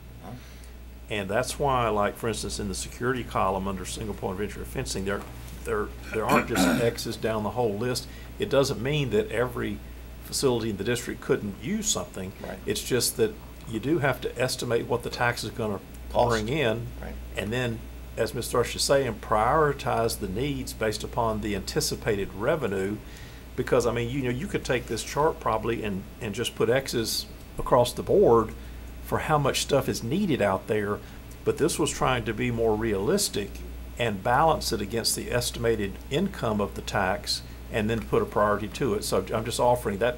It doesn't I mean if understand. you don't see an X No, I that school understand. might not need it. It's just that it wasn't a priority there, and that's why it was done this way. But I understand Dr. White's concern, and I mean, again, as Mr. Kucheras explaining, this was in a different time and place when this spreadsheet was created, and I'll forward through Ms. Crawford to board members the critically needed project list that St. Johns County included with their resolution for a half-cent sales tax, and it does, I think, a better job of allowing the advisory committee, after the resolution is passed, to prioritize. So what it does is it specified 4 main areas. Meet the needs of an increasing student population, and in their case, it was build 3 new elementaries or 3 new K through 8 schools. Maintain high-quality education facilities. And then they've listed, out of the $150 million that they're projecting to generate over their 10-year life cycle of their half-cent sales tax, they're going to spend $14 million to do roof replacements, PE and playground athletic facility improvements, facility improvements for their academic academies that they have within their schools. Then they have a third section for technology, and again, they said we're going to spend 25 million of this 150 million towards technology, but they don't specify the individual school, not in their addendum to their resolution. So I'm in agreement. I would rather not have this, but I do agree in the resolution. But I do agree that prior to this obviously being seen on any kind of ballot, that people are going to want to know what at my school is going to be improved. And so, Ms. Rush, can I just interject here? And what I'm going to want to know, to earn my vote, one of the things I'm going to want to know is will every school benefit from enhanced security on that campus because this half-cent sales tax passes? That's what I'm going to want to know. you know, and again, that's something that, you know, we can discuss today and Monday too. But I mean, Sure. and certainly that's a priority. Even in St. John's, and this was 2 years ago, they allocated $5 million of their $150 million for security cameras and monitoring systems, fencing, for secure doors and entrances, for GPS systems on buses, for new radios on their buses. And so I think there's a way for us to say we're going to allocate out of a projected $180 million this much for security and safety, this much, and then, you know, have a process for prioritizing when and what those safety and security devices are. Yes, ma'am. All right. So, anything else on this one? I've got just a couple more, and Well, I'll Yes, save sir. my comments for the end. You go, I don't want to. No, go ahead. Derail you there. You're Okay. covering a All lot of right. All right. important questions. All right, so the other thing, having been involved in these kinds of things, one that was a raging success and one that was a dismal failure, do we have any voter data? Do we have anything that indicates that such an effort will be successful in the November election? I mean, this is just my personal opinion. If I went out and polled 10 people today in Okaloosa County, would they tell me they are for a tax for anything? The answer is no. And I agree that we have a steep hill to climb, but I don't think it's impossible.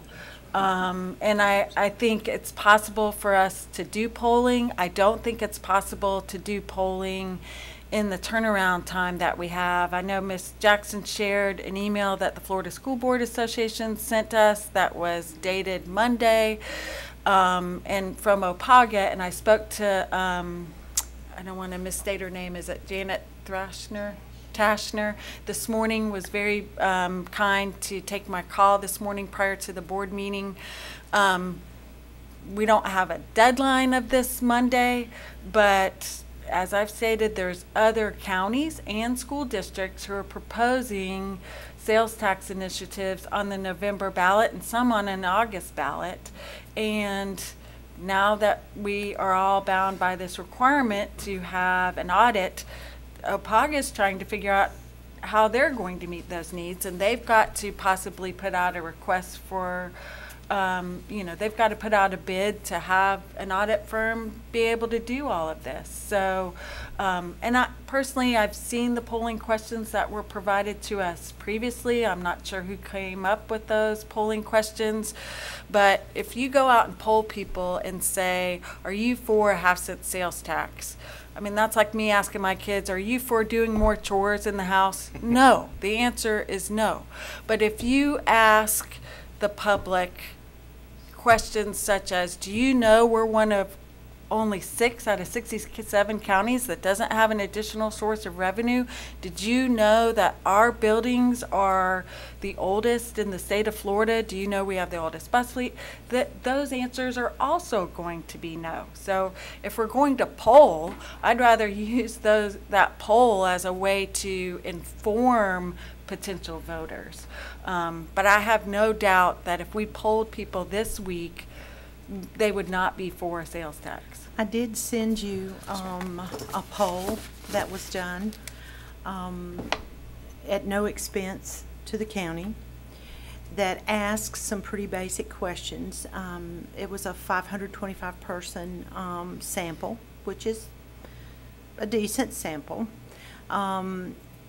It did indicate in almost all areas of the county that there was a higher percentage of favorable, but there was also a percentage of unknown, and you have to deal with the unknown piece, or that don't have an opinion.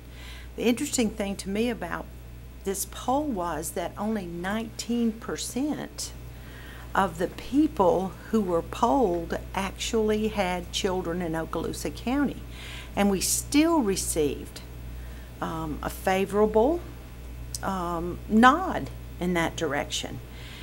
I think we were trying hard to get you information as quickly as we could, because you know there is a deadline here and there are some things that have to be done. I don't know if money can be spent, district money can be spent for polling. That would be a Rita Scallon question, but we tried to provide you with at least something that would give you, and it was interesting to me the parts of the county that were more favorable than others. I was surprised at some of it, and I was really surprised at one of the counties that was not favorable. Like I think our highest approval was in Destin, I believe, if I looked at it. It's 50-something%. Mr. Destin, do you remember what it was? I think it was the highest, yeah. It was the highest.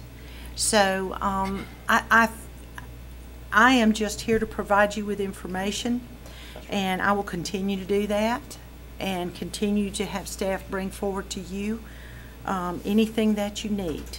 But Well, there was that poll, yes, ma'am. and I did share And it that's with helpful to know that there's support. I guess the thing for me, and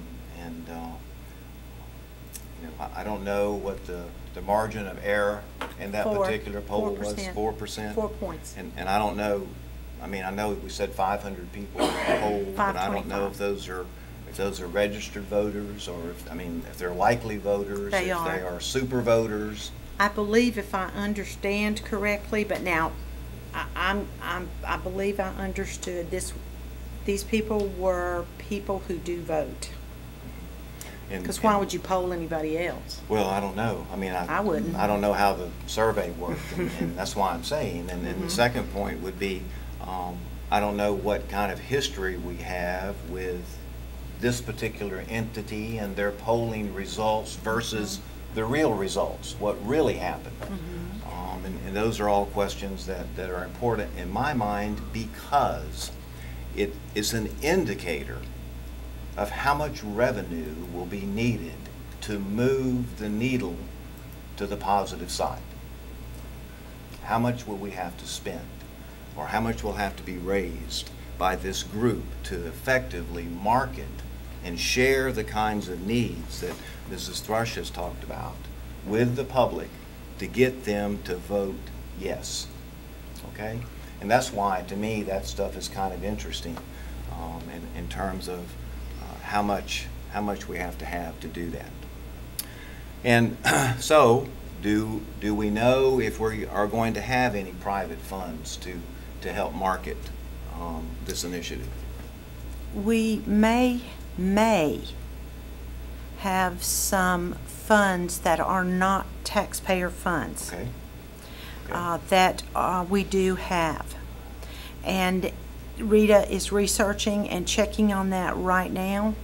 And as soon as she gets that, I didn't want to bring that up today because I wasn't sure what her research would tell us. So are these funds that are resident in school district accounts, or are they private citizen funds that belong to individuals? I believe, Rita, they are in school district accounts. All right, then that's something, board members, that you would probably want some more clarity on then, if those are funds that we can spend that way. And Rita will have that answer for you. She's working on that. I knew that would be a question, and I've been Well, because we're trying to move the needle. And I was trying to think. We were brainstorming and trying to think where we might be able to. And I would have a legal question, Mr. McGinnis. If, you know, a 501c3 or a nonprofit entity was created in order to raise funds for such a marketing of such a proposal, would board members not be allowed to contribute their own personal funds towards that effort? I certainly believe you could make private contributions Okay. to a nonprofit, absolutely. Okay. All right. And I appreciated the discussion about the precincts and Destin in particular, that they were in favor of this. And so does this plan include a high school for Destin? You can see on there exactly what we've said from the very All right. beginning. All right. This will be a change of the middle school to a 6 through 12 school, with the addition, if you see on here, permanent classrooms. If I don't, this is so tiny, y'all, I can't see it. Get the magnifying glass. They will be getting a wing. They will be getting multi-purpose cafeteria upgrades. They will, I'm sorry, but these little X's, I know, I it's cannot hard to see read. them very well. But yes, it would fall in line with our plan to convert that middle school to a 6 through 12 school. All right. And knowing a little bit about those particular precincts and how big they are, I would suggest that the approval from that community would be very critical in the ultimate passage of such an initiative. We have been in direct contact with some folks there in the chamber, and all indications to us are they're ready to move. Now, that was from those folks in that organization. I'm sure Mr. Destin has probably a better feel, Well, it is your district. a better idea of what that might be. Well, and I would just say, I think that's, in my opinion, discussion of a high school in Destin is putting a cart before the horse. I think I would want to see data that supported that the growth of high school students is in Destin. I also have some serious reservations about the ability. I know the sky isn't a problem as far as building upwards at that location, but there are some other serious concerns I have regarding adding to that existing facility at that location. And again, I would want to see that prioritized against the other needs in the county, and also I would need to see enrollment information to support that growth is in that area. Well, and I understand what you're saying, but I wanted to ascertain if this modification to facilities to create an entity that we might refer to as a Destin High School, that this proposal that we're going to vote on includes that, and that's correct. Yes. We would be voting on Monday in the resolution to say that we're building a Destin High School? People keep calling it Destin High School. Or a Destin Secondary School. It's a 6 through 12. Okay, a community school. You know, I will publicly say right now, unfortunately, I cannot vote to say we're going to have a half-cent sales tax and, by the way, we're going to build a secondary school. Because, again, I've never been shown data that shows that growth enrollment for high school is the most significant area is in that location. I would need to see a lot of data that supports that, and I think in my mind the resolution that we passed previously, nothing in the resolution on the attachment or in the body of the resolution promised anything to anyone. And if that's different for the resolution that's on the agenda for this Monday evening, I need to know before Monday. And Mr. Rush, and I hope you appreciate it, that's why I proffered these questions today to give us time to get all the kinds of answers that we might need for Monday night before you're asked to vote. Because I think it's an important vote. Because really for me the question becomes is this the right time? Or would there be a better time maybe to move this forward? And I don't know that answer. Depends on some of the answers that we get. All right, I'm almost done, but I've got about 3 more. And again, I think I know some of these answers, but I asked them for public information. Will any of these funds, these tax funds that are part of this hopefully successful referendum, will any of these funds be used for administrative facilities? No. All right, very good. So we're not going to spend any money to improve office structures or anything like that. This is No. Yes, ma'am. Everything you see here Right. is right. what it is. This is designed to go to classrooms, To and to schools. schools, and to facilities that children use. Any comment about that? Looks like okay. All right. Then the only thing that my thoughts are is that, along with what Mrs. Thrush was saying, that I believe that a successful countywide campaign in Okaloosa requires the establishment of a political action committee. I mean, I just feel that way, to raise the revenue to help market the success of this initiative. And I know at one juncture we had a citizens group that came forward, and my understanding was that they were willing to do that and to raise the money and to do so.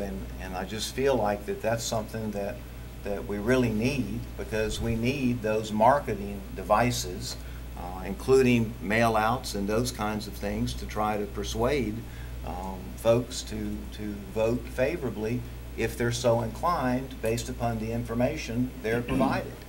And the secondary part of that would be someone is going to have to be responsible for all of the accounting that would transpire. And it's necessary, as some of us understand, whenever we conduct elections in terms of cost and so forth. And so I just wondered if maybe Monday night, if we could have some discussion about that further, or perhaps there's some at the table today. And today, you want to wait? Well, I mean, Go ahead. I guess I would just say, you know, I'm leering, you know, maybe it's a semantics of using political action committee and associating that with a half-cent sales tax proposal. I would like us, you know, or maybe we need 2 separate entities. You know, if you Okay. want a political action committee to focus their efforts on the actual marketing and fundraising, et cetera, for such a resolution if it was to pass, and then an advisory committee to work with district staff and the board to essentially hold us accountable for what we say we're going to do. And I would prefer that such a committee, again, contain a variety of expertise on that committee. And maybe it's that there's a need for two separate, you know, entities. But again, you know, I'm not sure if that previous organization is willing or able to come in based on the short deadline and timeline that we have. We as a board could decide to potentially nominate people that we would like to be on that committee. Maybe we come up with, again, types of members that we think would be beneficial to such committees, and then, you know, we privately, you know, ask people if they'd be interested and then nominate people, or, you know, work with the superintendent and district staff on any, I know several different, you know, citizens, and I'm sure have not just contacted me, but other board members or the superintendent and her staff and said, hey, if you ever get something going, I'd like to be part of that. So I think there's opportunities there. The issue is going to be the willingness and the ability on such a short timeline. I understand, and I agree. I mean, it's a tough road to hoe. I just know a little bit about those accounting requirements, as you do, in terms of expenditures for political advocacy and how those must be managed and must be taken care of appropriately. The other thing that I'd like to know a little bit more about, maybe Monday night, would be this issue of the Citizens Oversight Committee. And is that a part of this resolution, Mr. McInnes? Yes, sir. Okay. Could we talk a little bit about what their charge would be? What would this committee do? Well, ultimately, the school board will need to decide what the charge is going to be and what their role is going to be, and you would actually appoint them. It is anticipated that this committee would be appointed, and I'm hearing Ms. Thrush talk about a committee to help right now look at things. This one was anticipated, as I've looked at a couple of other counties that had them, that it would come to life once the tax is approved, and then the board would appoint them, and then they actually would be participating in advisory capacity back to the board, looking at the projects, following how the money's spent, how the money's allocated, making recommendations back to you. So that's what's anticipated, because it... Would they be able to change the list of projects? I think they would be able to make suggestions or recommendations to the board. They would not be a committee that on their own would say this project will be built or this project will not be built. I don't believe that you would empower them with that authority. You, as a board, you have to do that ultimately. Okay. Any further questions about the advisory committee? I mean, I would just add that that's kind of what I was alluding to, that, you know, potentially there's a need for two separate entities. You know, this advisory committee, which again, I would hope would have a variety of members as I've described. We could task them with also doing the marketing and fundraising and financing, or we could, again, come up with some other method of doing that, so. All right. But we could not fund them with public funding. Not if they're going to advocate. No, we can't do that. Well, but I think the suggestion is that there may be some funds that, even though they're held in district accounts, are not considered public money. Taxpayer dollars. They're not taxpayer dollars. And if we voted to spend those on something other than the reason they were there, good luck to any of us who do that. I've got, you know, just one general comment. Sure. Chairman. We find ourselves on the horns of a terrible dilemma here. Question? I admire Ms. Thrush and Ms. Jackson for making the case for the need for our funds. Right. It's clear and compelling. There's no doubt about it. Right. We all know. The problem is, we voted to take this issue off the ballot 5 months ago because our community partners told us that it was going nowhere. They couldn't raise the money, nor could they get the support. And so what's happened in the last 5 months to improve that situation? I would say that nothing has happened to improve it. In fact, things have happened to cause it to be worse. That's unfortunate because we desperately need the money, but I think that we are rushing, and without a political action committee that the community forums that will support us. This has very little chance of passing. I just intimately was involved in campaigns in Destin in which political action committees were spending hundreds of thousands of dollars in Destin with a population that is a minuscule amount of the entire county. Those political action committees failed. Right. I don't want to see that happen to us. Well, we waited 8 years to get here since the last time. Will be another 8 years. The timing of this causes me great concern. The lack of support. Ms. Jackson talked about the chamber's support in Destin. Since we discussed this at the last workshop, I've been talking to people. And I've been asking them specifically, will you donate? And will you become part of a committee that's going to carry this forward? I've got a resounding no every time. The chamber perhaps would like to go forward, and I've not spoken to the chamber as a body. I have spoken to many members in the chamber. I think if we rush forward to try to get this on a ballot in November without the community support that it's going to take to move that needle, we're going to lose. And I don't want us to lose. I think the advisory committee that Mr. Rush has talked about is the right direction, but it needs to be an advisory committee that is going from the ground up, and we don't have time for that in order to make the November election. So, you know, I'll be happy to discuss this Monday night, but at the moment, it's going to be real hard for me to push this forward and do a rush job. This list, we're not even bound by that legally, are we? Well, the language in this, it does say what the areas you're intending to spend the money in, but if you'll notice, even in the last one, we put a caveat on the top of this list to make it clear that the scope and ultimate design of these projects was still dependent upon a full assessment at that school site and of that facility, and so you do have flexibility. And that's the point I make. As far as the 6 through 12 school, Mr. Rush is right. Without a positive vote from this board to support that, it's a pipe dream. We can't promise anybody we're going to do that. And she raised some very pertinent questions that need to be addressed before we could have that vote. And so, if we're going to try to advance this on that issue in Destin and not have a guarantee that that's going to happen, we're going to get killed. So, you know, we can kick this around some more money, and it might be even longer than this since we've only got 3 or 5 members. But I know, I'm sorry. But and that's not your fault. It's a very complex issue. But I'm not in favor of rushing ahead to put something back on the ballot that we took off the ballot 5 months ago. We're beginning to look a little schizophrenic. You have anything? No, said a lot.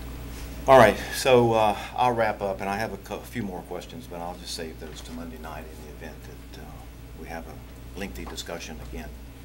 I guess for me, and I've said it here already, that the answers to these questions are the way to win my vote.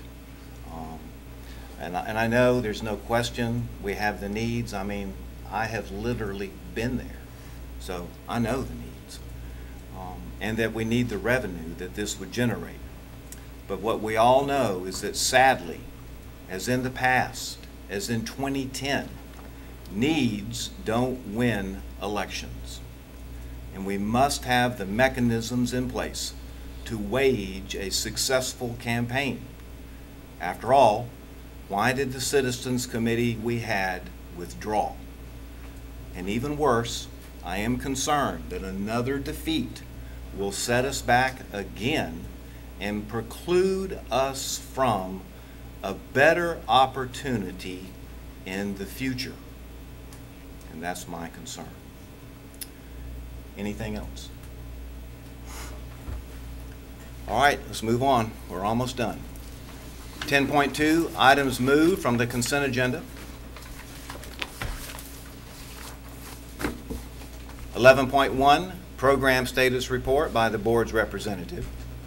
Section 12, information technology seat management, task order number 2-99, Okaloosa Technical College Choice High School for 2 SALTO Salto doors, presented by Mr. Dustin Keith, Specialist, Seat Management, and recommended by the Superintendent for approval. 13.1, consideration of recommendations, updates, and requests under the attorney. Mr. McGinnis, anything? Nothing today, Mr. Chairman. Thank you. Item 14, superintendent's business. We have some out-of-state field trips and anything else, superintendent? I had one. We're still working on those buses with Okay, Escambia good, County. good. I hate that Mr. Bryant was not here because all of this was done at his request. And he wasn't even here to speak or defend, you know, why he's doing this. So I hope you're watching us, Mr. Bryant. Oh, the other thing, Marcus, how close are we in getting our process for investigations done? We need to move ahead with the board approving those 2 vendors that have. Correct. So we have finished a draft of the investigative procedures.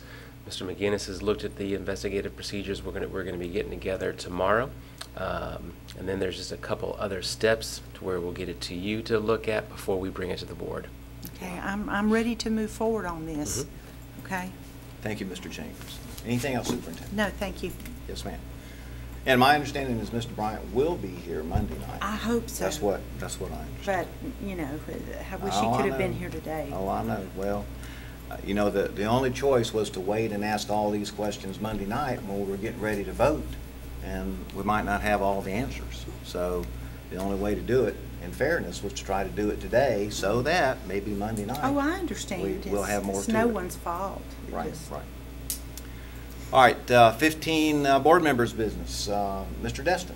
I don't think I have anything today, Chairman. All right. Ms. Thrush. I'll wait till Monday evening. Okay, and I've already talked too much. So. Okay, I missed one? Value adjustment. Oh, I'm sorry, Value I did. Adjustment Board. Appointments to the Okaloosa County Value Adjustment Board. And that's on the agenda here. We'll be looking for a motion to that. Yes, ma'am. You know, my term will be ending. I've been serving on that board. It doesn't require a lot of time, but my tenure will be over by the time we usually meet, which is right before the end of the calendar year. So, you know, maybe we can wait till Monday evening to recommend, since 2 board members aren't here. I hate to recommend someone to serve on that board without, you know, Especially if they them aren't being here. here. Right. Well, that's the way to do it in NATO. I think that's how it works in the UN. We can nominate Mr. Bryant, can't we? All right, Ms. Thrush. I have one question. Mr. McGinnis, is that required to be a school board member or an appointee of the school board? One of them is a school board member. I think there is a board member, Right. and I think there may also be a citizen member as Yep. well. Right. Right. That Okay. we nominate. Yeah. I was just trying to figure out how we could send Ms. Thrush after she's out of office. Right. Well, she'd have to be willing, Right. and I'm listening. All right. All right, so thank We you, don't Ms. need to Crawford. decide today. Yeah, we're moving down that way. Item 16.1, public hearing. Public hearing for the adoption of a new school board policy 1-25, public records request presented by Mr. Eric Mitchell, Director MIS, and recommended by the superintendent for approval. And I don't see anything else. We do have that hearing before the school board meeting Monday night, and that'll be at 5:15, and of course, that's a closed hearing, so normally they don't take very long, but we'll have to have the doors shut, and public will not be permitted in at that time. All right, anything else? Board members? Superintendent, Mr. Attorney? No, sir. Okay, how about from staff? And we have no association here today. So, meeting adjourned. See you later.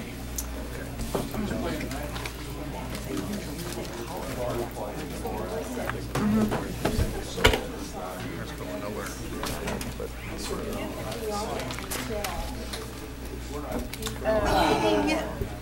Meeting in March.